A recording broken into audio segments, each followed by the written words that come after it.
that will change Constantine's life and the life of all Europe for the next 1700 years.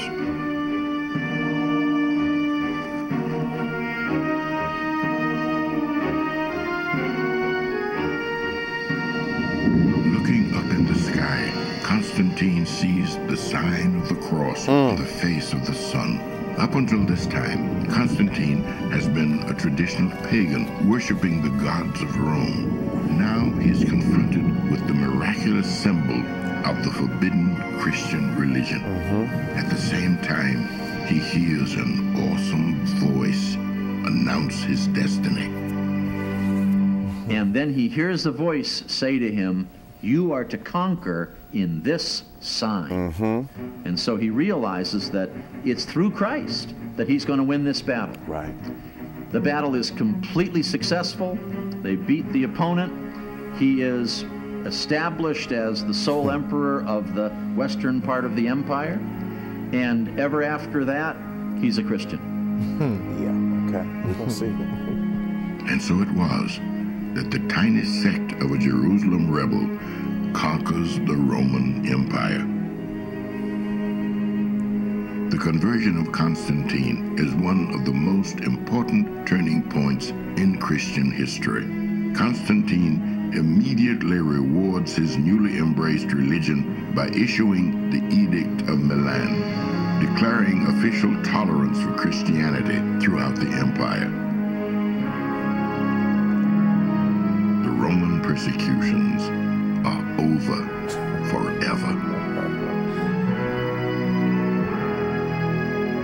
In 323 AD, Constantine marches against the Eastern Augustus, the pagan Licinius, and defeats him after 2 years of war. Constantine is now the sole ruler of both East and West.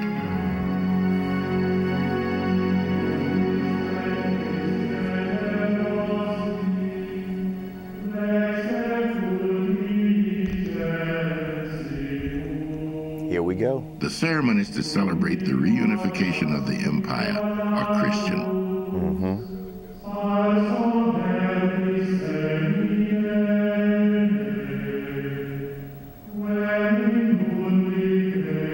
Yet the nature and extent of Constantine's conversion Here we go, are Elder. still matters of debate. That's right. Modern scholarship suggests a complicated scenario behind the traditional version of history's greatest conversion.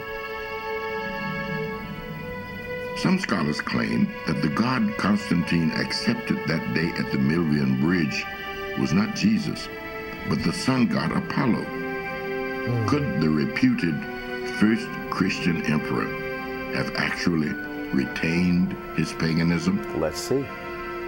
He believed in the sun god, Sol Invictus, the invincible sun. He had some connection with Apollo and the idea of sun worship. And I think he was a man of his own spirituality, still evolving, still developing. Despite his ostensible conversion, Constantine retains many pagan practices when he becomes emperor. Okay. His sympathy with Christianity is undeniable, but so is his tolerance for paganism. His coins carry the image of the sun god. Constantine demands that Christians change their day of worship from the Hebrew Sabbath to the Roman day of the sun. All right. You know we're going to pause on that note. All right.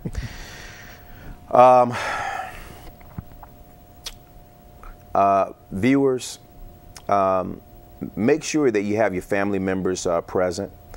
Make sure that you have your pencil and your paper handy, because there's something that you need to understand. You really and truly need to understand this. I mean, Elder, we are slammed by so many organizations, by Yes. so many people, because of our so-called views, right? That's right. Our views are biblical. That's right. And we believe that if a person is going to receive eternal life, it's going to be because, they were adherent to the scriptures. That's right. Which is the will of the Most High. Elder, this is disturbing. This is extremely disturbing because what history is telling me. History. Okay. Constantine rose on the scene, and he changed the Sabbath day from the seventh day of the week, Saturday, to the first day of the week, Sunday, which in fact is called Venerable Dei Solis, the honorable day of the sun. Now, here's my problem. My problem is that a man stuck his hand into ecclesiastical matters, okay, and changed the fourth commandment. The Most High says, remember the Sabbath day to keep it holy. 6 days you shall do your labor, but the Sabbath is a day of rest, right? Holy unto the Most High. You shall do no work, you nor your manservant, your male servant, to your manservant, your maidservant, your ox, your ass, etc. That's right. So we have 70% of the world population honoring the day of the sun, Constantine's God. And can we get a shot right here? I'm still floored. This right here is the man that changed the Sabbath day. The fourth commandment. The fourth commandment. Given by the Most High. From Saturday to Sunday, right? Now watch this. When this edict came about, it came about in 325 AD. So this tells me that in the first century AD, and in the second century AD, and even in the third century AD, right, that the early Christians were still acknowledging the Sabbath day. Yes, that's exactly right. Do we have a shot up on this gentleman here? In 321 AD, I said 325 AD was my correction, 321. In 321 AD, Constantine the Great changed the seventh day of the week, Saturday, to Sunday, the first day of the week, called the civil Sabbath, in order to honor his god Sol, and commanded all Christians to observe this day. This day was passed as an edict to everyone under the Roman umbrella in the Roman Empire. Constantine didn't care what god you worshipped, but it was going to be on the day of his god, right, who was Apollo, right, or also called Sol. Yes. One other point, Elder, is that they said that the apparition that Constantine saw in the stars or the sun, the heavens, was a cross. That's right. Isn't it interesting that in our world today, in our modern world, if you watch the History Channel or some of those educational channels, there are people all over the world that still make pilgrimages all over the world for apparitions, where they see the Virgin Mary who cries, and they see other statues who bleed. Those are apparitions. And so the question becomes, where does these things come from?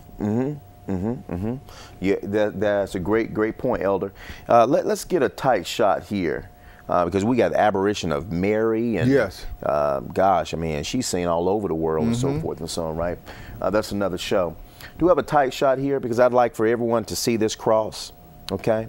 I want everyone to, because Constantine supposedly saw a cross in the sun, right? Now, what we're going to do is we're going to show all of our viewers that really and truly Christian theology is a theology that's predicated upon sun worship.